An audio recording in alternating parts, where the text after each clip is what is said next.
ದಯಮಾಡಿ ಈಗ ನಾನು BM ಪಾಟೀಲ್ಗೆ ಹೇಳಿದ್ದೇನೆ,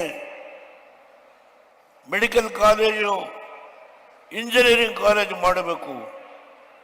BM ಪಾಟೀಲ್ಗೆ ಹೇಳಿದ್ದೇನೆ, ಅವರು ಕಾಂಗ್ರೆಸ್ಗೆ ಹೋಗ್ತಾರೆ, ನೀವೊಬ್ಬರೇ ಉಳಿಯೋದು, ನನ್ನ ಮಾತಿಗೆ ಗೌರವ ಕೊಡಿ, ನೀವು ಕಾಂಗ್ರೆಸ್ ಸೇರಿ ಅಂತ ಹೇಳಿ. ಕಮಲಾಪತಿ ತ್ರಿಪಾಠಿ ಅವ್ರಿಗೆ ಹೇಳಿದೆ, ತ್ರಿಪಾಠಿ ಅವರೇ ಹೇಳಿ ಇಂದಿರಾ ಗಾಂಧಿ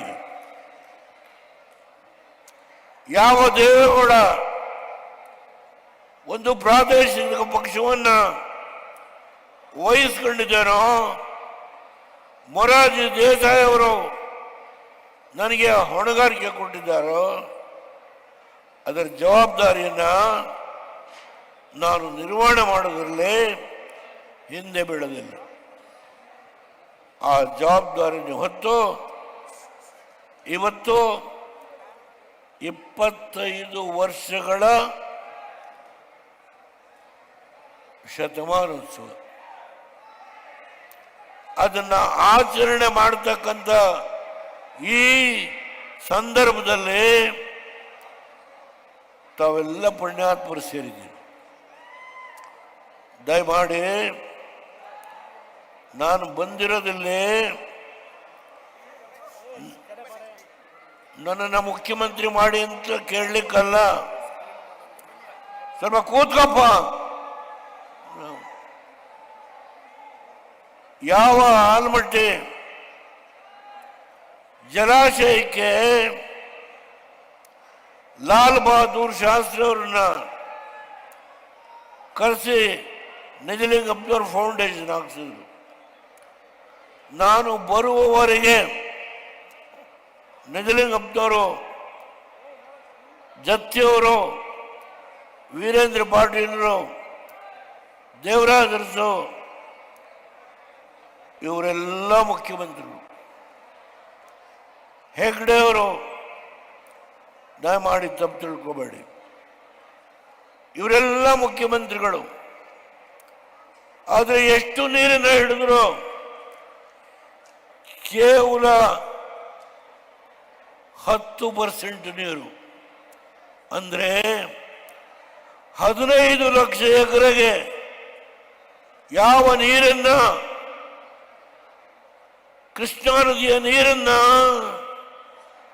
ಕೊಡಬೇಕಾಗಿತ್ತು, ನಾರಾಯಣಪುರ ಒಂದು ಡೈವರ್ಷನ್ ಅಣೆಕಟ್ಟೆಯನ್ನು ಕಟ್ಟಿ ಕೇವಲ 50,000 ಎಕರೆಗೆ ನೀರನ್ನ ಕೊಟ್ಟಿದ್ರು.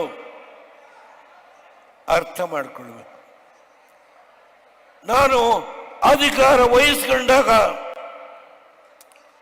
ವೀರಪ್ಪ ಮೊಯ್ಲಿ ಫಿಯರ್ಲೆಸ್ ಕಂಪನಿಯಿಂದ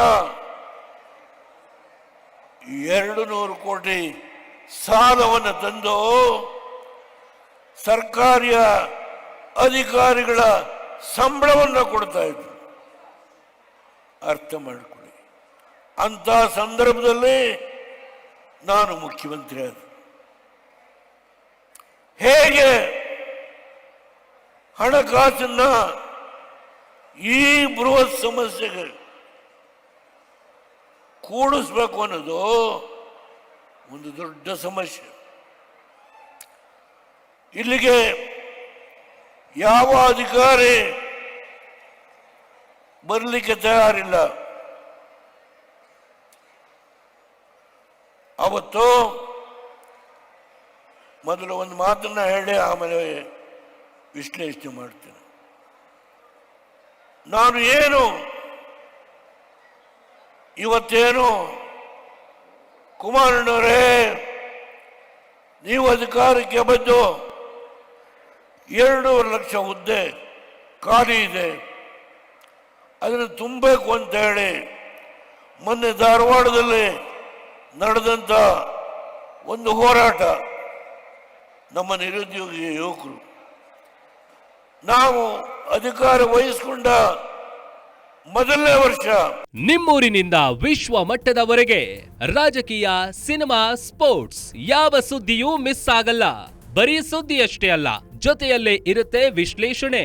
ಗ್ಯಾರಂಟಿ ನ್ಯೂಸ್ ನ ಸಬ್ಸ್ಕ್ರೈಬ್ ಮಾಡಿ, ಫಾಲೋ ಮಾಡಿ, ಕ್ಷಣ ಕ್ಷಣದ ಅಪ್ಡೇಟ್ಸ್ ಪಡೆಯಿರಿ.